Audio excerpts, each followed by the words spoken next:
চট্টগ্রামের মাদক বিরোধী অভিযানে মহানগরীর বাকুলিয়া থানা এলাকা থেকে বিপুল পরিমাণে ইয়াবাসহ 2 জনকে গ্রেপ্তার করেছে র্যাব ৭ চট্টগ্রাম। র্যাব জানায় কয়েকজন ব্যক্তি চট্টগ্রাম মহানগরীর বাকুলিয়া থানার তুলাতুলি এলাকায় মাদকদ্রব্য বিক্রয়ের জন্য অবস্থান করছে। এমন গোপন সংবাদের ভিত্তিতে এ সময় র্যাব ৭ সেখানে অভিযান চালিয়ে মাজিদ আহমদ ও মোহাম্মদ শাহাবুদ্দিন নামে 2 জনকে গ্রেপ্তার করে। তাদের চট্টগ্রাম মহানগরীর বাকুলিয়া পুলিশের নিকট হস্তান্তর করা হয়েছে। চট্টগ্রামে অসহায় মানুষের মাঝে কম্বল বিতরণ করেছে Rupali credit co operative society limited. প্রতিষ্ঠানের চেয়ারম্যান আবুল কাশেমের সার্বিক তত্ত্বাবধানে চট্টগ্রাম ও সন্দ্বীপের শাখা অফিসগুলোতে প্রায় 1000 মানুষের মাঝে এই কম্বল বিতরণ করা হয়। এতে প্রতিষ্ঠানের কর্মকর্তা কর্মচারীরা উপস্থিত ছিলেন। Rupali credit co operative society limited এর চেয়ারম্যান আবুল কাশেম বলেন, রূপালী ক্রেডিট সব সময় অসহায় মানুষের কল্যাণে কাজ করে আসছে। চট্টগ্রামের গাউসুল আজম মাইজ ভান্ডারী শাহ সুফি সৈয়দ আহমদ উল্লাহর জন্ম 200 উপলক্ষে থ্যালাসেমিয়া সচেতনতা সেমিনার অনুষ্ঠিত হয়েছে। গাউসিয়া আহমদিয়া মঞ্জিলের সাজ্জাদান শিন হযরত মাওলানা শাহ সুফি সৈয়দ এমদাদুল হক মাইজ ভান্ডারীর পৃষ্ঠপোষকতায় ও সাদ এমদাদিয়া ব্লাড ডোনার্স গ্রুপের উদ্যোগে সেমিনার অনুষ্ঠিত হয়। ফটিকছড়ি মাইজ ভান্ডার দরবার শরীফে অনুষ্ঠানে চট্টগ্রামের দারুল ইরফান রিসার্চ ইনস্টিটিউট ডিরির ম্যানেজিং ট্রাস্টি সৈয়দ ইনফানুল হক মাইজ ভান্ডারীর সভাপতিত্বে আলোচক ছিলেন উপজেলা স্বাস্থ্য কমপ্লেক্সের কনসালটেন্ট ডাক্তার মোহাম্মদ জয়নাল আবেদিন মুহুরী।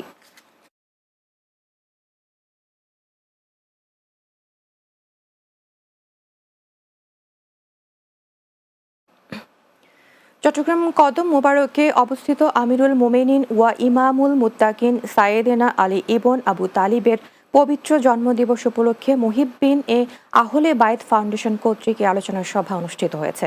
ফাউন্ডেশনের একাডেমি হলে প্রধান অতিথি ছিলেন চট্টগ্রাম বিশ্ববিদ্যালয়ের আরবি বিভাগের অধ্যাপক ডক্টর মোহাম্মদ জাফরুল্লাহ। এ সময় উপস্থিত ছিলেন সৈয়দ আলী মাকারিম আল খুরসানি, সাংগঠনিক সম্পাদক শাহজাহান আলী খান সহ অন্যরা। এ সময় বক্তারা দাঙ্গা হাঙ্গামা বিহীন ঐক্যমতের একটি সুন্দর সমাজ গড়ে তোলার আহ্বান জানান।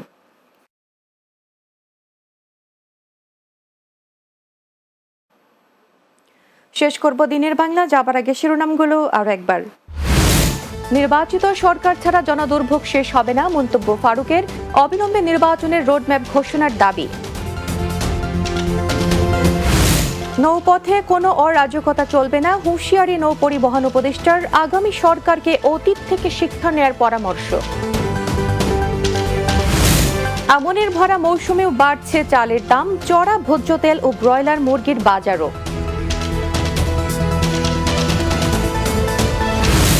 এবং নির্ধারিত সময় পার হলেও শেষ হয়নি যশোরের টেকারঘাট সেতুর নির্মাণ কাজ, ঝুঁকি নিয়ে চলাচল করতে হচ্ছে কয়েক হাজার মানুষকে।